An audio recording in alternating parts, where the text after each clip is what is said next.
bienvenidos una vez más. El día de hoy estoy con mi maestro, mi sensei, Edu. ¿Cómo estás, Edu? Muy bien, Tony, muchas gracias por la invitación. Ay, no, para mí es todo un honor. O sea, la verdad, les voy a comentar un poco. Edu es mi maestro. Edu es un sommelier que ya tiene una trayectoria enorme y además es el fundador de AMEC, Academia Mexicana de Enogastronomía, que es una institución que se dedica a formar beer sommeliers y también cerveceros técnicos. Así que todo un honor, Edu, que me hayas aceptado. No, hombre, por favor, al contrario. La verdad es que tú sabes que cualquier cosa en la que pueda apoyarte, encantado. Siempre. Muchas gracias.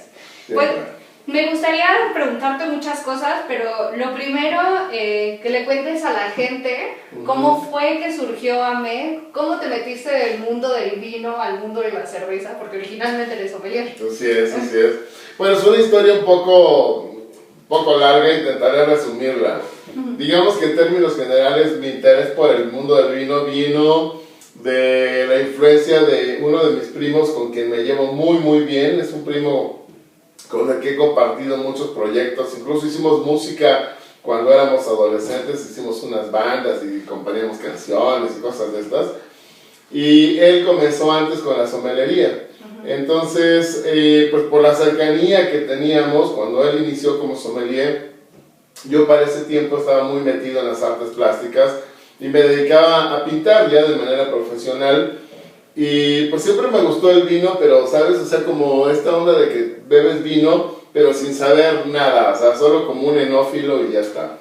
Y entonces él cuando estudia para sommelier, me empieza a recomendar, ya sabes, que mira, prueba este, prueba aquel y no sé qué.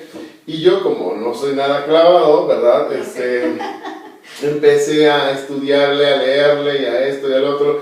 Y una de las cosas, Tony, que me llamó mucho la atención fue el vino francés, porque es como muy intrincado en su sistema de denominaciones de origen, y eso me llamaba mucho la atención. Decía yo, bueno, ¿qué es esto de las apelaciones de origen? ¿Y qué es esto de esta zona? Entonces me empecé a clavar.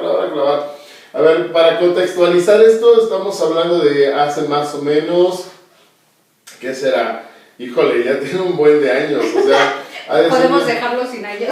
Sí, no, bueno, pero imagínate, más o menos hace unos 26 años, por ahí, sí, más o menos, sí. Y entonces me empecé a meter, y me enamoré. O sea, llegó el punto en el que dije, wow, descubrí que había una profesión que se podía dedicar al vino. Y entonces, en la visión que yo tenía y que sigo teniendo, es que el vino y la cerveza son una forma de arte también. Entonces, además de que claramente están vinculados con las artes plásticas, con la arquitectura, con la literatura, con muchas cosas que también me interesan, ya fui así redondito, me enamoré por completo de la enología, y entonces descubrí que pues estaban los diplomados y tal, porque pues él había estudiado uno para sommelier, y entré justamente a la Universidad de Tepeyac a estudiar el diplomado para sommelier.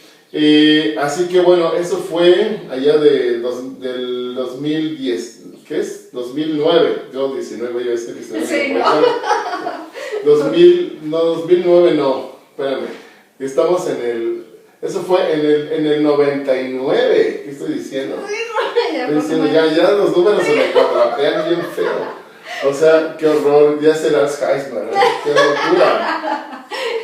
Fíjate, en el 99, wow, es que cuando pienso en los 90... No, es que sí, ya fue hace un rato. Sí, fue hace un rato. Sí, todo está muy cañón. Ya. Wow, y fíjate, en el 99, ya para el 2000, sí, en el 2000, ya estaba yo formado como sommelier. Y bueno, de ahí me empiezo a meter en la onda del vino y todo, ya profesionalmente y todo. Incluso hasta dejé de pintar durante varios años porque me dediqué a full a la sommelería. Y en mi clavadez dije, bueno, pues si ya no voy a dedicarme a pintar, entonces voy a estar a full en la sommelería y vámonos con todo. Y de ahí, otra vez, mi onda de ser siempre muy inquieto, me empecé a meter en la cuestión del mezcal, me metí a la cuestión del whisky. Estuve mucho tiempo haciendo promoción de mezcal, mucho tiempo de whisky, y en estas también fui representante de la denominación de origen brandy de Jerez, y me metí 6 años con el tema de brandy de Jerez, y en esas andanzas me topo la cerveza. ¿Cuál fue tu primer encuentro con la cerveza? O ese encuentro que dijiste, wow, ¿qué es esto? Ese momento así, prácticamente, ya sabes, el canto de ángeles, casi, ¿no? Una epifanía. Sucedió con la Carolus Christmas. No, bueno. ¿Recuerdas? Sí, cholonón. Cuando probé Carolus Christmas por primera vez en mi vida, la verdad es que me voló la cabeza. O sea, una cosa, no daba crédito que existiera una cerveza capaz de ofrecer esa plétora de aromas, de texturas, de experiencias organolépticas. Yo estaba, de verdad, estupefacto, porque yo lo relacionaba y lo sigo haciendo mucho a un gran vino, por ejemplo, claro. ¿no? Uh-huh. Como que a eso lo vinculo. Y entonces, aparte de la botella, ¿te acuerdas la botella? Pues esta de 750 creo es, ¿no? Con tapón de corcho y tipo champán y tal. ¡Wow! Bueno, era una cosa que yo estaba de verdad volado. Y a partir de ahí me empecé a clavar. Y es entonces cuando, pues ya igual me pasó como con el vino, me enamoré así muchísimo de la cerveza. Pero, a ver, eso para que más o menos se contextualice, porque sí es importante hacerlo. Aquí sí estamos hablando más o menos del 2005, más o menos. Y en 2005 en México no había prácticamente nada, Tony, no había casi nada. ¿Dónde formarse no había nada, eso sí. No, nada. Y de cerveza, 2005, o sea, para ese entonces ya estaba en la universidad, me acuerdo que estaba Beer Factory, pero... Ajá, Beer Factory era lo que más sabía, y ya. O sea, si querías probar algo diferente a lo industrial, tenías que ir a Beer Factory, exactamente. Claro, sí. Y tomarte una llena y todas estas cervezas que eran novedosas en aquel momento, ¿no? Claro, sí. Pero no había más. Yo me acuerdo por ahí de repente llegaban al súper alguna Guinness, o llegaba alguna San Miguel española, pero no había mucho más. Era muy raro, sí. Era muy raro. De hecho, normalmente probabas cosas cuando salías fuera del país, ¿no? O sea, en un viaje te probabas alguna cosa que aquí no había. Sí. Que era más o menos lo que a mí me pasaba también en esa época, ¿no? Y entonces, pues por ahí empecé a meterme un poco, pues de manera casi, digamos, autodidacta, porque no había nada, no había información, no había nada. Había que meterse a internet a buscar información y esas cosas.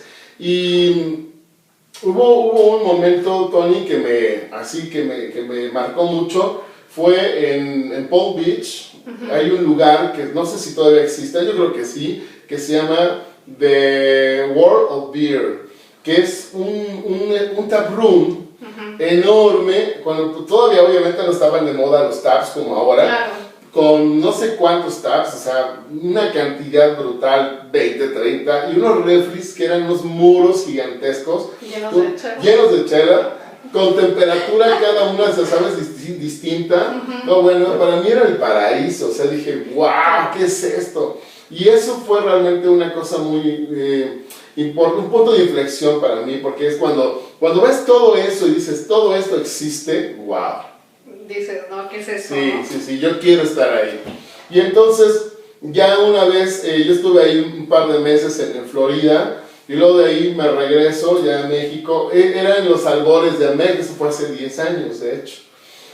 Ya para ese entonces, yo en 2008 había formado la Fraternidad Cervecera, uh-huh, que llamó mucho la atención en México porque era algo que no se había visto, ¿no? Y que de hecho en realidad está inspirada, o sea, esto no es una idea original mía, en realidad está inspirada en las cofradías europeas que existen, tanto de vino como de cerveza, y una en particular que me inspiró que se llama Les Amis de la Bière, uh-huh, que es una cofradía francesa que se dedican a difundir toda la cultura cervecera, gastrocervecera, etc. Y es muy importante, de las más importantes que hay en Francia. Entonces me llamó mucho la atención ese proyecto y yo dije, bueno, pues hay que hacer uno en México, estaría muy chido hacerlo. Claro. Y entonces desarrollé la Fraternidad Cervecera.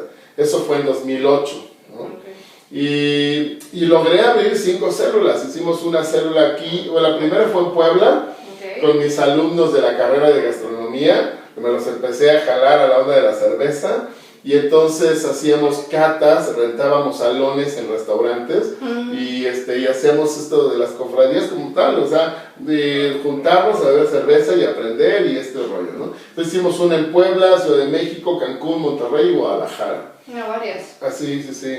Entonces había estas células ahí, pero justamente también lo que empecé a notar fue mucho interés de parte de la gente, que sí quería aprender de cerveza, pero como te digo, o sea, no había nada, ¿no? Entonces, en un momento dado dije, oye, es una buena oportunidad para llevar la Frater a otro nivel. O sea, ya no solo de fraternidad y de juntarnos cuates a beber, no, vamos a hacer algo más formal, y entonces es cuando surge ya el proyecto de AMEG, ¿no? Okay. Que es básicamente ya el darle un soporte absolutamente académico, técnico, etcétera, ¿no? Ya es otra cosa. Qué padre. ¿Y el nombre lo elegiste tú o de dónde viene el nombre? ¿O fue como una cosa más formal? ¿Cambiaste el nombre? ¿Es el mismo desde el principio? No, el nombre de Academia Mexicana de la Gastronomía siempre lo tuvo. Obviamente, pues pasas por varios al principio, ¿no? ¿Cómo se va a llamar esta escuela? ¿No? Y entonces empieza ahí a poner algunos, y al final quedó porque debo decirte aquí una cosa que es muy importante. Originalmente, cuando yo abrí AMEG, debo ser sincero, no había pensado que se iba a decantar hacia el lado cervecero. La verdad es que yo estaba pensándolo más hacia el lado del vino. Claro. ¿No? No obstante que ya estaba yo muy inmerso en la cerveza, mi sueño, que sigue siendo ese todavía, era el de empezar a abrir diplomados y formación enológica, pero de vanguardia, o sea, realmente de vanguardia, con lo que realmente está pasando en el mundo ahora mismo a nivel técnico, científico, etcétera, para dejar todo eso que se sigue enseñando hoy en las escuelas de somelería, que son puros arquetipos pues, ya viejos, cosas que ya están en desuso, se siguen enseñando viejos paradigmas, ¿sabes? Y se van replicando. Entonces yo tenía como la intención de romper eso. De hecho, los diplomados que hemos hecho de sommelier están marcados de esa manera, o sea, porque rompen por completo con todas esas ideas.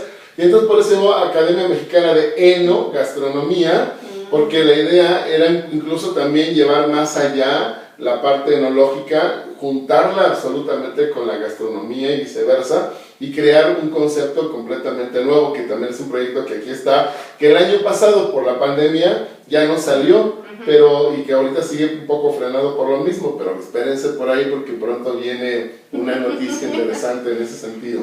Va, buenísimo. Pero de ahí viene el nombre. Originalmente era, o sea, eno de enología. Exacto. Buenísimo. Eno de enología, entonces enogastronomía. Te digo, con el paso del tiempo, justo, de hecho, fíjate que es muy chistoso, Tony, porque el primer diplomado que abrimos, habíamos ofertado sommelier y beer sommelier, los dos. Pero el de sommelier no tuvo quórum y el de beer sommelier costó trabajo, pero tuvo quórum y lo abrimos. En cambio, el de sommelier no. Una vez que se abrió esa primera generación, de la cual incluso de ahí salió Paquito, o sea, Paco González, él es la primera generación de AMEG. Después vamos a entrevistar a Paco. Sí, tienes que hablar con Paco, tiene mucho que contar. Ya está agendado. Y bueno, esa generación fue la que ya detonó todo. O sea, esa primera generación fue la que absolutamente detonó todo lo que ha pasado en los últimos 10 años. AMEG está por cumplir 10 años ahora en junio. Sí, estamos muy contentos. Es hombre, es un buen... Falta mucho, pero oye, llegar a 10 años es bastante. Sí. ¿Y cómo fue porque, o sea, en ese momento no había nada, o sea, cómo fue esta cuestión de empezar desde cero, formar a la gente, o sea, buscar maestros, ¿qué fue ese reto? ¿Cómo fue eso? Wow, esa es una muy buena pregunta. Y te digo algo, nunca me la había preguntado la primera vez. Me han preguntado muchas veces esto otro, pero esa nunca, y esa es muy buena. Es que hasta me cuesta trabajo un poco explicarla, porque la verdad de las cosas es que al principio, por ejemplo, el primer diplomado, pues todo lo di yo. O sea, y duraba un año, además, sí, duraba un año. No. Entonces era desde la primera clase hasta la última. Y pues sí me apoyaba con algunos colegas para algunos temas. Tú sabes que siempre hemos tenido la clase con los módulos complementarios de vinos, destilados y todo, ¿no? Bueno, desde el principio ese módulo siempre ha estado, siempre. Entonces, en ese módulo, pues sí me hacía yo apoyar, por ejemplo, yo en mixología, pues no, o sea, soy malísimo. O sea, yo te hago una michelada o una cuba y ya está, ¿me explico? Pero hasta ahí llego, o sea, hasta ahí llega mi capacidad de mixólogo. Pero entonces, afortunadamente, por la carrera misma, pues conozco a muchos mixólogos y además, por suerte, conozco a algunos de los más fregones que hay en México. Entonces, esa es una fortuna también de que han venido a dar clases aquí gente muy top, ¿no? En ese sentido. Entonces, a gente así, pues la empecé yo a jalar y todo, pero el primer diplomado, Tony, y el segundo, creo que los primeros 2, 3 años, prácticamente el diplomado completo lo daba yo.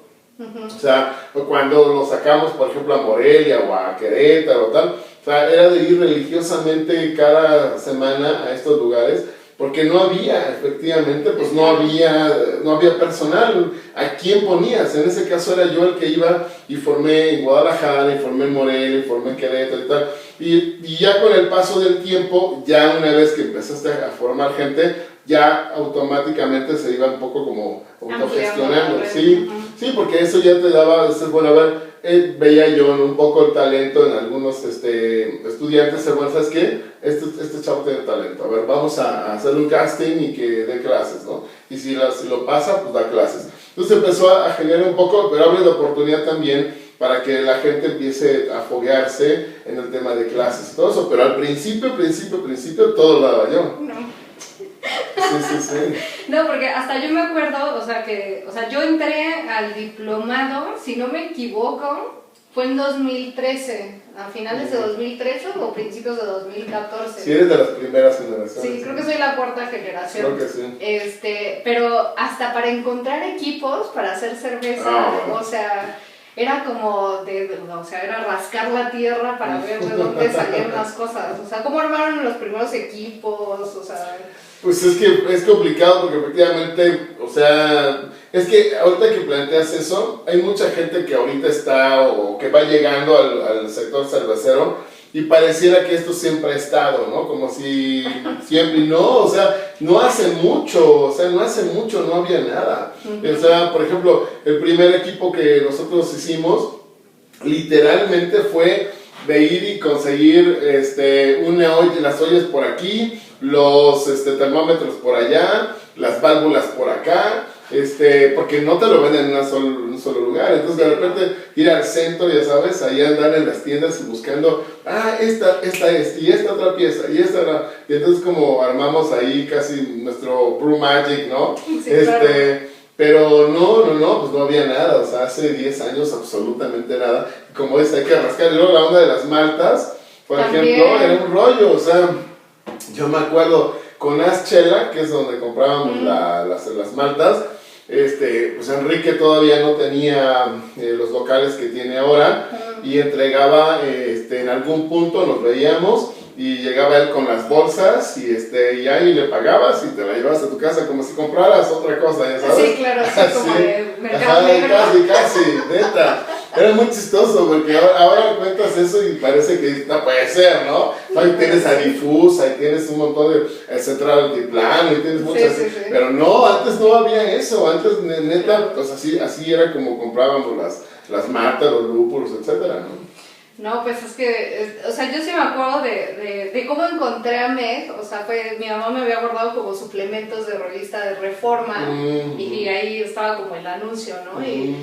Y era el único. Sí, claro. Estaba el tuyo y estaba el de la Graciela, que, o sea, era súper teórico, que estaba Laucha, ahorita maestro cervecero de Concordia. Pero yo me acuerdo que la primera vez que salí del curso dije, no entendí nada. Dije, ¿qué es esto, no? Pero sí eran muy pocos. Sí. Eran muy pocos. ¿Y cómo ha sido, desde esos inicios de toda esta formación y demás, cómo has visto que ha avanzado el mundo de la cerveza artesanal? Bueno, a lo mejor ahí la respuesta puede ser muy amplia, pero acotada, digamos, al mercado mexicano, yo creo que veo dos cosas, digamos, una positiva y una no tan positiva. No diría yo negativa porque no llega a negativo, pero diga no tan positiva. Digamos, primero la positiva es que afortunadamente hay más interés por aprender y también más interés por la propia cerveza. O sea, el hecho de que seamos un país que consume mayoritariamente cerveza por encima de cualquier otra bebida alcohólica, ya facilita un poco las cosas, ¿no? No es como en el vino, donde sí tienes como que orientar mucho a la gente, y acá no, acá pues todo el mundo se toma una Tecate, una Corona, lo que sea, y entonces pues ya nada más la transición de esa cerveza a una cerveza artesanal o independiente ya es más fácil, ¿no? Es un tránsito mucho más fácil, y eso es bueno. Ahora, por el otro lado también hay mucha más gente que se está, digamos, un poco como interesando, ya no solamente por dar el paso, sino que ya estando ahí, pues por conocer de estilos, ¿no? Y un poquito salirse de la clásica clara y oscura, y empezar a preguntarse por lager, por ales, por híbridas, por tal. Y eso sí lo veo. Vemos también cerveceros, que se están preparando, que se están formando, etc. O sea, hay un crecimiento por todos lados, ¿no?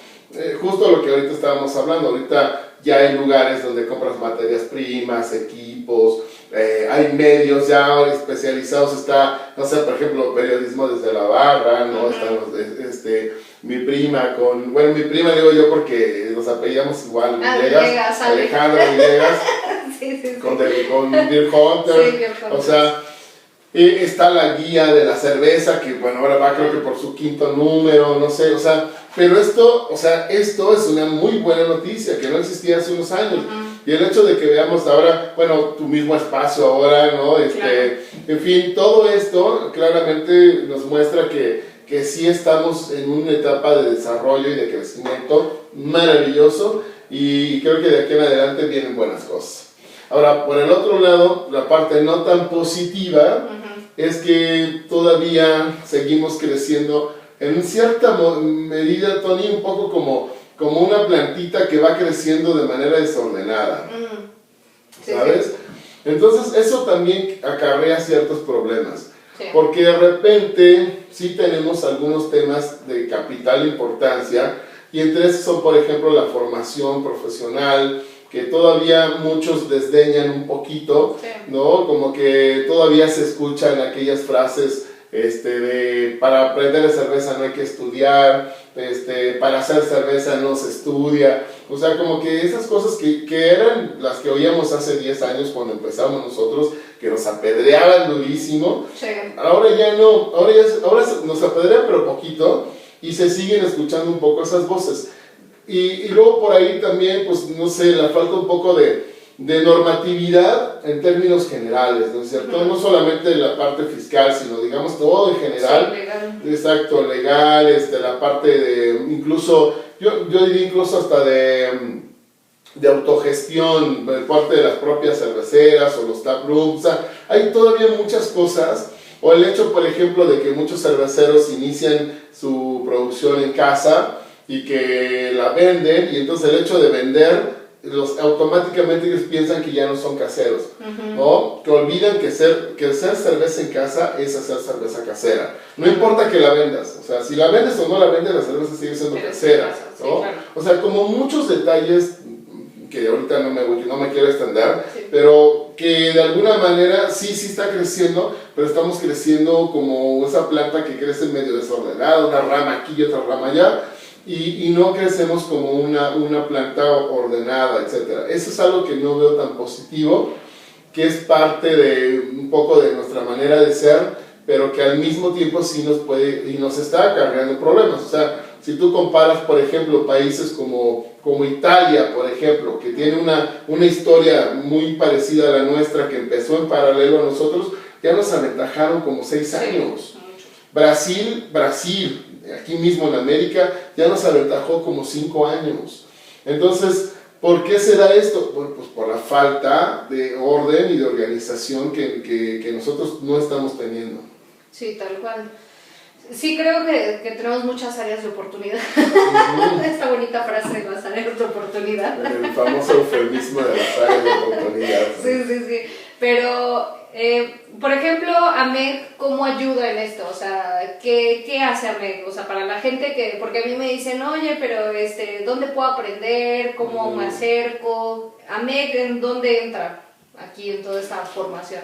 Mira, AMEC entra justamente en la parte que te decía la intención que tenemos nosotros es la de formar profesionalmente al interesado, en el caso del Beer Sommelier, del técnico cervecero, o ahora con la nueva oferta que tenemos del Beer Connoisseur, que Beer Connoisseur no es para profesionales, sino más bien para cerveceáfilos que quieren aprender, pero aprender bien, ¿no? Entonces tenemos es un curso corto de 4 meses, y luego ya los profesionales, que es el Beer Sommelier que tú hiciste, y técnico cervecero, ¿no? ¿Pero qué son? Porque mucha gente dice, ay, sí, el Beer Sommelier, el técnico cervecero, pero ¿cuál es el perfil de cada uno? Claro, sí, justamente el caso, por ejemplo, en materia de contribución, y ahí te respondo también esa, el Beer Sommelier, por ejemplo, es el profesional que tiene como herramienta principal el análisis sensorial cervecero, o sea, la técnica de cata, el servicio, ¿no? La conservación, etc. Entonces, es un poco, digamos, ese puente entre quien produce y quien consume. Es la parte que va a generar la difusión de la cultura cervecera. Es el personaje que se va a encargar también en un momento dado de manejar la cerveza en materia de almacenado, de servicio, etc. El área, digamos, el campo de acción del Beer Sommelier es muy amplia, porque el Beer Sommelier puede lo mismo ser un instructor, un docente, como en tu caso, que también nos apoyes aquí con la docencia, embajador de marca. Aquí en México no se da mucho todavía, espero que sea ya pronto, pero en países como en Bélgica, en Alemania o en Estados Unidos mismo, son los beer brokers, ¿no? Son la gente que se dedica a la importación, exportación de cerveza, ellos son beer sommelier, ¿no? Entonces, ese es básicamente el campo, y ahí respondo la contribución, es decir, nosotros al formar a un beer sommelier, estamos contribuyendo al sector a tener un profesional, sea en un tap room, sea en un restaurante, sea en una empresa que vende, distribuye cerveza o que produce cerveza.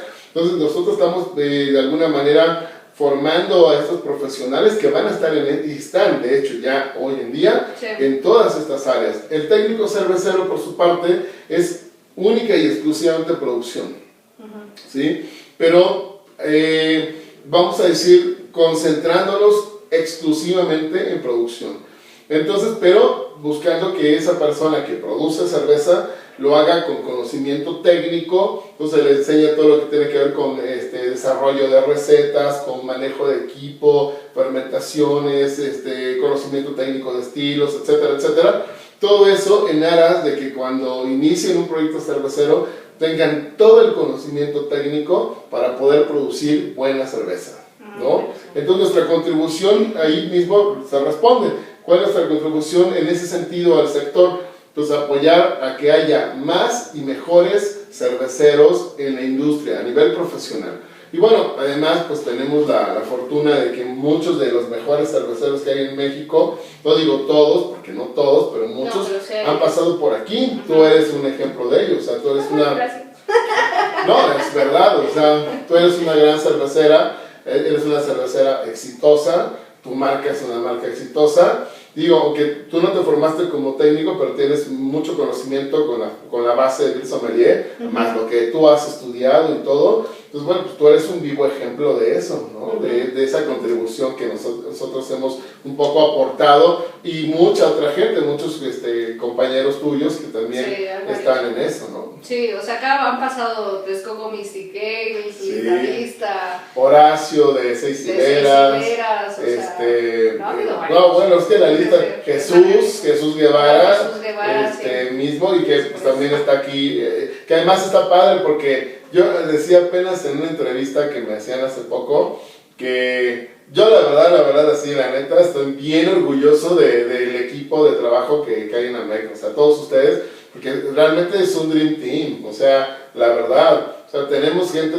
tú, Jesús Guevara, por ejemplo, Manuel Mora, que también es así, súper picudo, Erendira Chávez, que también es así top, ¿no? O sea, y bueno, obviamente no se vayan a enojar porque no estoy mencionando a todos, porque sí, no se van a enojar, pero todos los que están aquí, Paquito. oye, Paquito, que es un máster, sí. Vittorio es otro máster, o sea, ya son unas chelas maravillosas también. Sí, también. O sea, no, bueno, y solo estoy hablando de los de aquí, pero está por ahí también Andrés Álvarez en Querétaro, está Ricardo Hernández, está, que es un top, está en Hércules, es un fregón, ganó también el gran concurso hace como 4 años, no, o sea, la neta, hay mucha gente muy fregona, muy fregona, colaborando con nosotros, que estudió con nosotros y que afortunadamente hoy son parte de la comunidad AMEC, y eso, no sé, para mí sí es un motivo de orgullo, la verdad. Qué padre, Edu.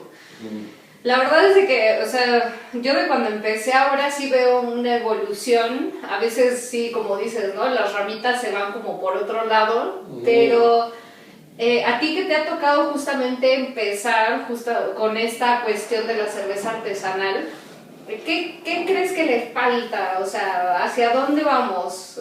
¿Hacia dónde va toda esta cultura cervecera? Tú que ves como todo desde afuera y a la vez desde adentro, o sea, ¿hacia dónde va? Mira, yo creo que lo que nos falta ahora y el camino que tenemos que empezar ya a andar es el de empezar a crear una escuela mexicana de cerveza. De acuerdo. ¿Sí? Porque ya, es que, fíjate, acabamos de citar ahorita 2 países que ya la tienen, sí, Brasil y Italia, exactamente. Y entonces, oye, México, tenemos tanta riqueza, Tony, en ingredientes, en cultura gastronómica, en cultura histórica, en tantas cosas, que es muy lamentable que a estas alturas, en 2021, no tengamos un estilo propio, no tengamos una identidad propia como cerveza, como industria cervecera. Por ahí hay mucha gente que no entiende qué es esto de crear una identidad. ¿Cómo se los explicarías así como fácil? Me gusta esa pregunta, sí, porque luego yo doy por sentado cosas y digo, no, está buenísimo. A ver, fácil. Por ejemplo, cuando tú dices Weizen, ¿en qué piensas? En Alemania. Sí. Bueno, eso es una escuela. O sea, crear un estilo que sea tan tuyo que ya automáticamente dices Weizen y no hay ninguna duda. O sea, esa es alemana. Y dices, por ejemplo, no sé, IPA, y bueno, pues no hay duda que es inglés. Bueno, Estados Unidos por las Américas, ¿no? Exacto. Pero exacto, tienen ya o por ejemplo dices triple, pues no hay duda, es belga, ¿no? Así por el estilo, ¿no? Entonces, o dices mild, o dices bitter, pues no hay duda, es Inglaterra, ¿no? Claro. Así, eso es lo que nos falta a nosotros, o sea, crear realmente un estilo. Catarina Sour, pues hoy todo el mundo sabe que es Brasil, ¿no? Claro. Dices Italian Grape Ale, pues hasta el nombre lo dice, Italian Grape Ale, que ahora andan queriéndole cambiar el nombre los de la VJCP y no sé qué, pero bueno, esa es otra historia. Esa es otra cosa, no vamos a hablar de eso. Sí, pero nos hace falta una cerveza, Tony, que sea, o no sé, una cerveza, un estilo, o una corriente. A mí me gustaría, para ya llegar a una corriente es como ya el máximo sueño, ¿no? El máximo logro de la industria cervecera, que todavía falta mucho para llegar ahí. Pero digamos que hoy por hoy, a la velocidad en la que se mueven las cosas en el mundo, con un estilo, con uno, que realmente haya sido creado en México, por cerveceros mexicanos independientes y que logremos consolidar primero en el país y luego en el extranjero, ya con eso estaremos del otro lado. Hoy no lo tenemos. No. O sea, hoy Paquito, de hecho, con él he polemizado mucho sobre esto, que él dice que las Mexican Lager, ¿qué tal? Digo, Mexican Lager es apropiación cultural. De un estilo gringo, al final. Que al final, eso que hizo la gran paradoja, Tony. O sea, en los estilos industriales no los inventamos los mexicanos. No. Y luego encima hacen la apropiación cultural y te dicen Mexican Lager y luego la venden al extranjero como Mexican Lager. Dices, güey, pero es que eso no lo hicimos nosotros. No. No forma parte de nuestra cultura cervecera. Sí, o sea, a lo que se refiere Edu es crear nuestro propio estilo de cerveza, que justamente ya habíamos hablado de lo que son los estilos. E inspirarnos, ¿no? En lo que tenemos, porque tenemos una cultura súper rica en ingredientes y en todo. Completamente. Yo por mucho tiempo he hablado de seguir lo que le llamo yo la ruta del maíz o la ruta del agave. ¿sabes? Porque tenemos una diversidad de maíz enorme, Sí. muchos de estos incluso ya están hasta en peligro de extinción, algunos ya incluso los hemos perdido, y creo que ya es tiempo de recuperar un poco todo esto y retomar. No olvidemos, Tony, que en México tenemos una cerveza ancestral, una cerveza prehispánica, que es el tejuino, o tejuino, y que hay que aprovecharlo. Y la ruta del agave, que tienes, imagínate, tenemos 222 variedades de agave en todo el país. Y de estas tenemos agaves pulqueros, tequileros, mezcaleros, y de ahí se utilizan todos. O sea, puedes utilizar hojas, la savia, el aguamiel, el pulque, los destilados mismos, no solo el tequila o el mezcal, tienes bacanora, sotol, raicilla, etc. La charanda. Bueno, que la charanda no es propiamente de agave, ¿no? Sí, no. Pero es un destilado mexicano, digamos, pero que cuenta, digamos, de caña y todo, pero en el caso del agave, tienes tantas cosas para poder usar dentro de una cerveza. En algún momento, fíjate, yo me acuerdo en Querétaro, Ricardo antes estuvo en una cervecería que se llamó Don Javier, ya no existe. Hacían una con pulque, una especie de sour, impresionante. Pero era muy avanzado para su tiempo. Muy, sí, muy, y desapareció, no la peló nadie. Y hoy la extraño esa cerveza. Hoy hubiera sido furor. No, furor total. Pero es que es triste que nadie esté usando pulque o experimentando con microorganismos de fermentativos del pulque. Creo por ahí hay gente que ha estado haciendo cosas. Monstruo de agua hace cosas así relacionadas a... Pues hay que meterle más por ahí. O sea, así lo que decíamos es que para que un estilo se consolide, habría que hacerlo varios. Si Monstruo de Agua lo hace, pues necesitamos que más cerveceros se unen a ese mismo, pero a ese mismo estilo tiene que ser. Porque si no, uno dice, bueno, yo uso pulque, bueno, sí, pero yo uso mezcal. Yo, por ejemplo, he usado mezcal, ¿no? Bueno, pues el otro usa tequila. No, tiene que ser el mismo ingrediente, claro. Es como una hazy IPA. O sea, uno lo inventó y luego 20, 30 más lo hicieron. Entonces se consolida como un estilo. Claro. Pero sí tienes razón en que nos falta como enfocarnos un poco más a lo nuestro, pero también, o sea, mismo dentro de estas series y todo eso que estoy haciendo, a mí me gusta mucho promover la cerveza que se hace acá en Ciudad de México, ¿no? Porque creo que también es medio una tendencia, ¿no? Que tenemos a buscar siempre lo que hay afuera y nos cuesta mucho ver lo que tenemos como a nuestro alrededor. Claro, eso es verdad. Bueno, mira, sin querer tenemos dos cervezas justamente de aquí, que es Blend Station, de nuestro querido colega y amigo Manuel Mora. Y la señor Pale Y la señora Pale de Flaco Cara de Perro, exactamente. Exacto. Mira, sin querer, justamente. Exacto.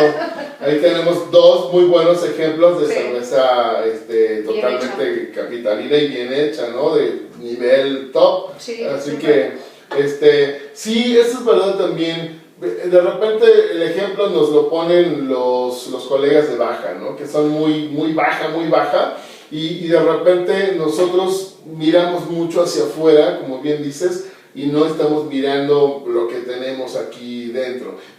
Una cosa, fíjate, ahorita me hiciste pensar en algo, que el fenómeno que hizo que Estados Unidos hoy en día sea el líder mundial en materia de cerveza independiente fue justo eso que estás tú diciendo, lo estás proponiendo. Es decir, el hecho de que si la cerveza se hace en Chicago, la gente que vive en Chicago era una cosa de orgullo y de identidad, entonces apoyaban muchísimo a sus cerveceros de Chicago, y lo mismo pasó en Los Ángeles, y lo mismo pasó en Nueva York, y así por el estilo. Y claro, no es malo eso, porque al final se van creando como células o como eslabones de una cadena, que al final de cuentas empieza a crecer aquí, crece acá, y se crea una red. Sí. No, además es importante también, o sea, explicarle a la gente que las cervezas hechas en tu lugar, o sea, tienen una frescura distinta, claro, ¿no? O sea, claro. Por mucho que sean importadas, que sean industriales y demás, o sea, una cerveza que está hecha en su localidad, o sea, siempre va a tener un mejor sabor, ¿no? Por ponerlo así. Claro. Cuestiones de transporte. Totalmente. Más fresca, menos maltratada, menos sufrida, ¿no? Por el tema del transporte. Y yo creo que eso que estás proponiendo es muy bueno, Tony, porque en la medida en la que vamos apoyando al productor local, vamos fortaleciendo al sector local y de alguna manera nos vemos beneficiados por el hecho de tomar cervezas frescas, incluso a veces casi que recién hechas, ¿no? O sea, hay muchos lugares donde tú llevas el growler y ahí mismo te la venden, no sé, en Folimpiano, en Calavera, lugares así donde, Principia, ¿no? Que también lo tiene y todo. Claro que ellos tienen la planta principal en Monterrey, ¿no? Pero bueno, acá también producen y tal, o sea, yo creo que esta iniciativa tuya es muy buena, la verdad, o sea, porque eso, necesitamos hacer eso. Pues sí, pues bueno, ya saben, apoyar a sus cervecerías locales. Sí. Y ya así como para terminar, anuncio, AMEC, algo que les quieras decir a la gente que está como que quiere, como que no quiere, como que se anima, como que no, acercarse a este mundo de la chela, invitarlos, decirles dónde los encuentran, etcétera. Bueno, lo primero que yo diría es que a todo aquel que está interesado en entrar al mundo de la cerveza y lo quiere hacer de la manera correcta, debe ser siempre mediante la preparación académica. Creo que eso es, bueno, además no es algo que digo yo, nada más, o sea, todos los que estamos en esto y que hemos llevado las cosas a un nivel más alto, somos convencidos de que lo logramos también a través de esa formación académica. Así que soy muy convencido de ello, pero también te voy a decir algo importante y a todos. O sea, no es que yo quiera que vengan a MEC, estudien donde quieran. O sea, pueden ir a estudiar a la escuela que quieran. Hoy en día, en todo el mundo, hay muchas escuelas. En México hay algunos lugares más donde se puede aprender. Y esto lo digo con total objetividad. O sea, no es que me interese que yo tenga el discurso de estudia porque quiero que vengas a MEC. Estudia donde quieras, pero estudia. Y sobre todo estudia en un lugar en donde realmente puedas tener grandes profesores, donde puedas tener un programa. Sobre todo yo lo que invito mucho es a que investiguen, ¿no?, los currículums de los docentes, los programas, ¿no?, los alcances que tengan estas instituciones para que puedas realmente hacer valer tu inversión. Creo que yo eso diría es muy importante, tu inversión económica y tu inversión de tiempo. Sí. Entonces, antes de invitarlos a MEC, yo los invito más bien a formarse, a estudiar, donde quieran, pero estudiar, ¿no? Ahora, quienes decidan venir con nosotros, obviamente, pues está, por ejemplo, la página web que es www.amec-medioedu.com.mx. Ahí está toda la información de todos los diplomados y cursos que damos y todo. Y si no, bueno, pues yo creo que es incluso hasta más fácil la fanpage de Facebook, ¿no? Sí, claro. Y el Instagram, también está el Instagram. Entonces, publicamos en Instagram, publicamos en Twitter, publicamos en Facebook. Y en Facebook está como Academia Mexicana de Enogastronomía.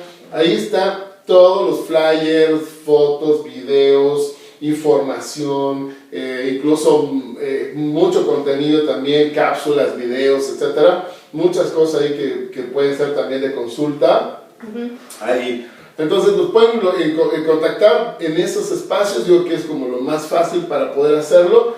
Y bueno, yo digo un poco, hablando digamos de manera como de comercial, yo sí quisiera subrayar, Tony, el asunto de las certificaciones, que bueno, en el caso de AMEC, pues tenemos la certificación DOMES, ¿no?, la certificación VT, sí. Obviamente la certificación AMEC, y que lo que está padre de poder hacer la formación en AMEC es el hecho de tener estas certificaciones de carácter internacional. Y pues yo ahí, sobre todo de las tres, destacaría dos, que es AMEC y DOMES, siendo esta otra, DOMES, una certificación con reconocimiento en todo el mundo, ¿no? Que es escuela alemana. Sí, que hay que decir que DOMES, y una de las más antiguas, ¿no? Sí. O sea, DOMES están desde 1895 formando cerveceros, y ellos son los pioneros, de hecho, en la formación en 2004 de Bill Sommelier, en todo el mundo. Entonces, realmente, el poder tener una certificación como esta, que sin ningún temor a equivocarme y sin exagerar, DOMES es como el Harvard del tema cervecero. Entonces, pues está padrísimo. Yo creo que como profesional pueda sustentar una certificación de este nivel, que está muy por encima no quiero decir de todas las que hay en el mundo porque sería muy exagerado de mi parte, pero está entre las 2 o 3 más importantes del planeta, sin duda, eso sin duda. Y como siempre digo yo, no me lo crean, ahí está, lo bueno es que hoy está el Google, claro. Y en medio segundo puedes o verificar o simplemente verificar que es verdad o verificar que es mentira, ¿no? Así que eso es lo que está padre, que ahí lo pueden checar. Métanse a la página de Domens, domens.org. Incluso cuando da la banderita ahí de México, denle clic, y ahí aparecemos nosotros, porque somos los socios de Domens aquí en México, ¿no? Buenísimo. Entonces, pues sí, eso. Bueno, pues Edu, me encantaría seguir hablando contigo porque hay como millones de temas. Sí, seguramente haremos una segunda edición, encantado. pero pues te agradezco muchísimo. Ya saben, a la gente dejamos todos los links para que se puedan sumar si les interesa este movimiento. Y pues muchas gracias, Edu. Al contrario, Tony. Y salud. Salud. Gracias por la plática. Gracias.